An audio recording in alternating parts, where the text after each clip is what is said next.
हमको जो है कमशार विकास हम संघर्ष समिति का उनने भी कहा है, हम दानपुर सेवा समिति का समर्थन मिला हुआ है। दानपुर सेवा समिति में पूरे दानपुर क्षेत्र के लोग जुड़े हुए हैं, वो भी कह रहे हैं कि हम भी पूरा समर्थन रहेगा, उस दिन हम भी आपके साथ। दोस्तों, क्या आज के डिजिटल इंडिया में भी किसी गांव को सिर्फ 8 किलोमीटर की सड़क के लिए देवताओं की कसम खाकर आंदोलन करने पर मजबूर होना चाहिए?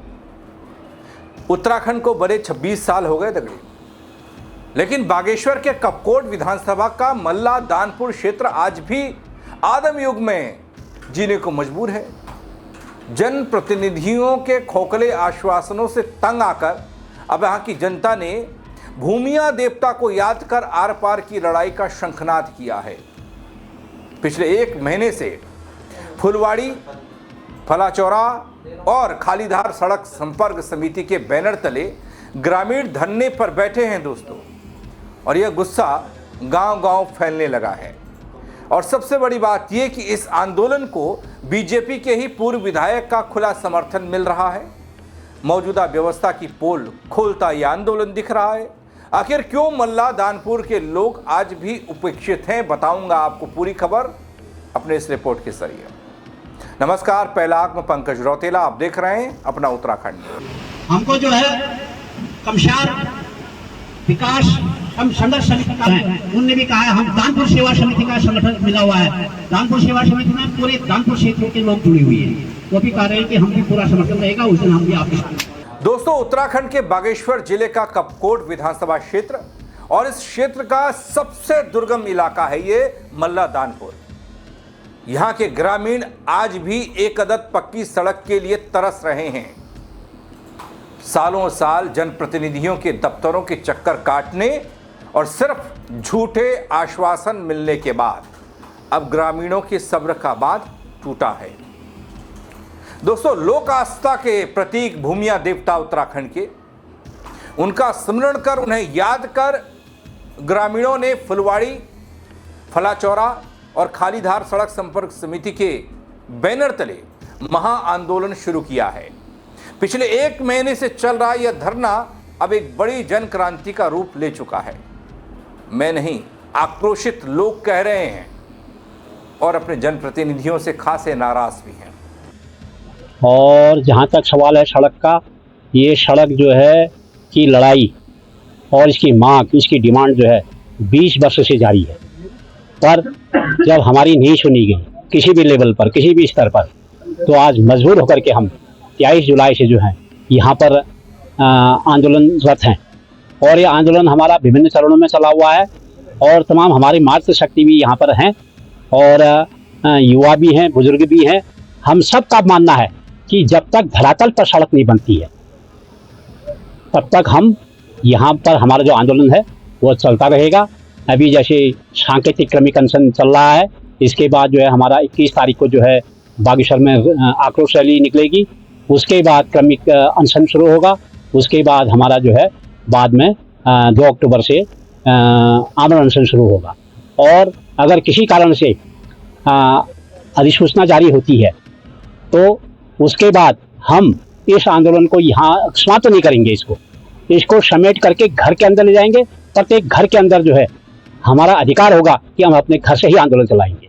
दोस्तों, इस आंदोलन की कमान किसी नेता ने नहीं बल्कि देश की रक्षा कर लौट आए सेना से रिटायर्ड सूबेदार कैप्टन रतन सिंह दानू संभाल रहे हैं। पूर्व सैनिकों की भरमार है और कैप्टन रतन सिंह दानू के नेतृत्व में अब क्षेत्र के पूर्व अध्यापक जैसे कई इस आंदोलन में जुड़े हैं। चंचल सिंह, जागरूक सामाजिक कार्यकर्ता के लोग सड़क पर उतरे हैं। ग्रामीणों की मांग, साफ मांग ये कि क्षेत्र के लिए प्रस्तावित लगभग 8 किलोमीटर का ये मोटर मार्ग शुरू हो जाए, इस पर काम शुरू हो जाए, ये मिल जाए।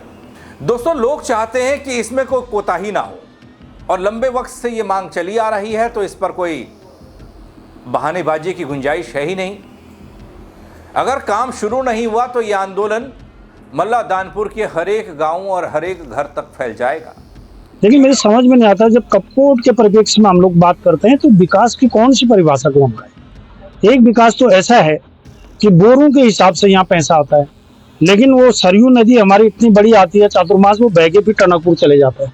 इस तरह का विकास क्या कपकोट के लोग स्वीकार करेंगे? ये कभी असंभव है। और दूसरी बात यह है कि हम लोग दुनिया में कहाँ कहाँ मतलब डेवलपमेंट की गाथा पूरे दुनिया के अंदर हो गई, कपकोट विधानसभा के अंदर आप लोगों की जानकारी में होना चाहिए, इस प्रदेश का सबसे बड़ा व्यक्ति और इस देश का सबसे बड़ा व्यक्ति, यहाँ का जो पूर्व मुख्यमंत्री हैं, ये आदरणीय कोश्यारी जी का क्षेत्र था, उनकी भी जिम्मेदारी बनती है। भाई वो भी यहाँ के विधायक रहे हैं, उनको विचार करना चाहिए कि आज भी कपकोट विधानसभा के अंदर सड़क नहीं आई है तो उसके लिए मैं भी जिम्मेदार हूँ। भाई इस प्रकार से अगर पूरे क्षेत्र में कोई भी व्यक्ति विधायक के रूप में यहाँ रहा है तो उसके कार्य की समीक्षा होनी चाहिए, चाहे कोई भी व्यक्ति हो, कार्य की समीक्षा होनी चाहिए और जनता को निर्णय करना चाहिए। जिस तरह से अमेरिका में चौराहे पे सलग डिबेट होती है और डिबेट के बाद जो व्यक्ति डिबेट में फेल हो जाता है उसको चुनाव में जनता फेल कर देती है। इस प्रकार की पद्धति जो है लोकतंत्र के अंदर, भारत के अंदर भी आनी चाहिए, तब जाकर के हमारा विकास हमारे कदमों में आएगा। ये एक नई नीति मैं आप सबको बताऊंगा। लेकिन मैं आप सबका बहुत धन्यवाद करता हूँ। विशेष रूप से मैं इस आंदोलन से बहुत सारी चीजों को सीख रहा हूँ। दोस्तों, इस आंदोलन के ये मुख्य चेहरे हैं और इस आंदोलन ने तब सबसे ज्यादा राजनीतिक मोड़ लिया जब सत्ताधारी दल के ही पूर्व विधायक शेर सिंह गढ़िया और स्थानीय सक्रिय बीजेपी नेता प्रेम सिंह भी आंदोलन में शामिल हो गए। ग्रामीणों को अपना खुला समर्थन दे रहे हैं। वीडियो से बातचीत करते हैं। बीजेपी के इन नेताओं और आंदोलनकारियों ने मौजूदा विधायक पर क्षेत्र की घोर उपेक्षा का आरोप भी मढ़ दिया है और सीधा एक आरोप है कि मल्ला दानपुर के ग्रामीणों की मूलभूत समस्याओं को मौजूदा नेतृत्व ने कभी गंभीरता से लिया ही नहीं, जिसके कारण आज पूरी घाटी में सरकार और स्थानीय प्रशासन के खिलाफ भारी नाराजगी है और गुस्सा उबाल मार रहा है। और हम ये कह रहे हैं कि आप 25 दिन हो गए, आज तक हमको कोई भी आश्वासन नहीं दिया है सरकार ने। और हमको जल्दी से जल्दी मुख्यमंत्री जो भी हैं, हमको सड़क चाहिए। हम अपने बाल बच्चों को छोड़ के यहाँ बैठे हैं, अपने गाय भैंसों को छोड़ के यहाँ बैठे हैं, इतना पैदल चल चल के हम यहाँ आ रहे हैं। और सरकार से हमारा पुनः निवेदन है कि जल्दी से जल्दी इस सड़क का निवेदन करें। बस सरकार से हमारी यही अपील है। न यहाँ सड़क है, न यहाँ नेटवर्क है, हमारे बच्चे घर में आने के लिए तैयारी नहीं है। अब हम करें तो क्या करें अपने बच्चों के लिए? हमारे बच्चे ऑनलाइन पढ़ते हैं, वो पढ़ते हैं, कहाँ से भेजेंगे काम? दोस्तों, सड़क न होने का सबसे बड़ा दंश पहाड़ की मात्र शक्ति को झेलना पड़ता है। जैसा कि हम जानते हैं, बीमार बुजुर्गों को झेलना पड़ता है, डोली में लाद कर मुख्य सड़क तक पहुंचाया जाता है, गर्भवती महिलाओं को अस्पताल ले जाने में दिक्कत होती है। सड़क के बिना जिंदगी खतरे में दिखती है। सड़क के बिना जिंदगी नर्क जैसी हो गई है। आंदोलन में डटी कई महिलाएं हैं, तारा देवी, राधा दानू, और महिलाएं हुंकार भर रही हैं अपने भविष्य के लिए। अब महिलाएं पीछे हटने वाली नहीं हैं और न दिखाई दे रही हैं और चेता रही हैं सरकार और सिस्टम को। क्यों नहीं होगा? रोड नहीं है, कुछ नहीं है, राशन पानी यहाँ से ले जाना पड़ता है, नीचे ऊपर अप डाउन नहीं जा सकते हैं, बच्चे कोई घर में आने की तैयार नहीं है। हम बीमार होते हैं तो हमको नीचे ऊपर कौन ले जाएगा? कहाँ से? कोई 2 आदमी घर में नहीं रहते हैं, जब अकेले रात में तबीयत खराब होती है उस समय हमारा शासन प्रशासन कहाँ है? कहाँ हमारी गाड़ी है? कहाँ हमारे हॉस्पिटल है? कहाँ हमारी कुछ है? हमको कौन देखेगा? गाँव में हम मरे गए, कब से हम गाड़ी रोड के लिए लगे हैं। जब तक रोड नहीं आएंगे तो हम यहाँ बैठे रहेंगे, कहीं नहीं जाएंगे यहाँ से। चुनाव में वोट मांगने आने वाले नेताओं को इस बार मल्ला दानपुर की सीमा में घुसने नहीं दिया जाएगा। जब तक सड़क निर्माण की पहली ईंट नहीं रखी जाती तब तक नहीं घुसने दिया जाएगा। दोस्तों, 8 किलोमीटर की सड़क बननी है और 1 महीने से ये बुजुर्ग, महिलाएं, फौजी सब धरने पर बैठे हैं, पूर्व फौजी। और ये हमारी व्यवस्था के मुंह पर एक बहुत बड़ा तमाचा है, क्योंकि यहां ना कोई सुनने आ रहा है, ना कोई समझने आ रहा है कि ये लोग बारिश में, धूप में, दिन में, रात में क्यों तिरपाल उड़कर बैठे हैं। तो 13 जुलाई से हम लोगों ने अपने बाहों में फीता बांध के, काला फीता बांध के विरोध किया था। भारत में ही नहीं, विदेश में भी इसका विरोध किया था, क्योंकि हमारे गांव के लोग बाहर देशों में भी रहते हैं। उसके बाद दूसरे चरण में हम लोगों ने अपने अपने घरों में उपवास रख के सरकार को चेताया था कि इनको सद्बुद्धि मिलेगी, उसके बाद भी इन्होंने चेतने का प्रयास नहीं किया। लगभग आज 25वां दिन हमारा सांकेतिक कार्मिक अनशन जारी है इस धरना स्थल पर। तो आज तक हमने कई बार माननीय मुख्यमंत्री जी को, क्षेत्रीय विधायकों और केंद्रीय भारत सरकार में केंद्रीय राज्य सड़क मंत्री माननीय अजय टमटा जी को, सभी लोगों से हमने नम्र निवेदन भी किया, गुहार भी लगाई। और अभी तक यहाँ की जो फुलवाड़ी, खालीदार, थलीदार, शापुली, गाड़ा खड़े, गुठन, तमाम जो तोके हैं, अभी भी कोई शुद्ध नहीं ली गई। यहाँ की पीड़ा को समझने का प्रयास नहीं किया गया, क्योंकि अभी फाइल कभी नोडल से क्वेरी लगा के कभी वापस कपकोट को आ रहे हैं, कभी नोडल को जा रहे हैं। तो एक प्रकार का जो ड्रामा है, इन लोगों को समझना चाहिए कि कब तक जनता अपने हक की लड़ाई के लिए अपने आज़ाद भारत में, हम कोई भीख नहीं मांग रहे हैं सरकार से।